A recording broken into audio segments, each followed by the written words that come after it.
Good morning. आज श्रावणातली पौर्णिमा आणि राखी पौर्णिमा, त्यामुळे देवघराच्या पूजेमध्ये तर आज अजून जास्तच चार चांद लागले.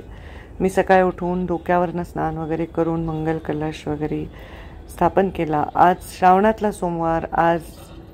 सोमवार असल्यामुळे महादेवाची सुद्धा सेवा आणि पूजा केली. राखी पौर्णिमा असल्यामुळे सगळे भाऊ येणार असल्यामुळे प्रत्येकाच्या वेळा वगैरेचं प्लॅनिंग करू.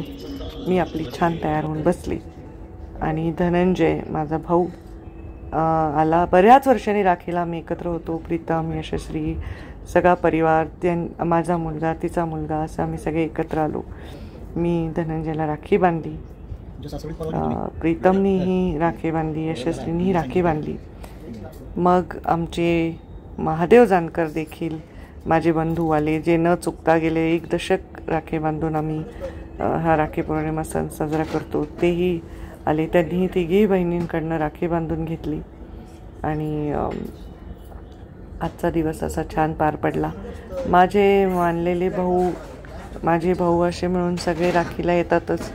काही लोकांना माझा आग्रह नसतो की यावंच, कारण आपल्याकडे तसं भाऊबीजेला पण असतं महत्त्व. भाऊबीजेला ओवाळणं होतं, गावाकडे गेल्यावर परत ते ओवाळतात आणि असं छान राखीचा दिवस पार पडला. विक्रांतसुद्धा माझा भाऊ आहे नाशिकचा, तो गेले 20 वर्ष 15 वर्ष राखी बांधून घेतोय, तोही आला होता.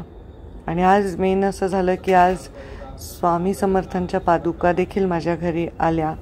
मला त्याचं एवढं ज्ञान नव्हतं, पण मला काही दिवसांपूर्वी एक फोन आला की आम्ही स्वामी समर्थांच्या बाळाप्पांना त्यांनी स्वतः दिलेल्या ज्या पादुका आहेत त्या पादुका माझ्या घरी आल्या. श्रावण मासामध्ये मुंबईमध्ये त्या आल्या होत्या. अनेकांच्या त्या घरी गेल्या आणि माझ्या घरी साक्षात रक्षाबंधनाला आले.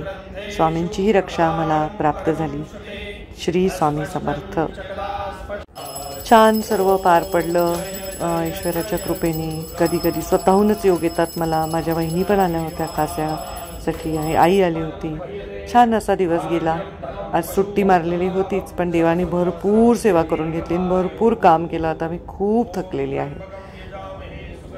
असा दिवस पार पडला. ज्या दिवशी सुट्टी मिळते, प्रवास नसतो, दौरे नसतात, त्या दिवशी ईश्वर सेवा करून घेतो आणि माझं काही ना काही व्यस्त राहणं असतंच.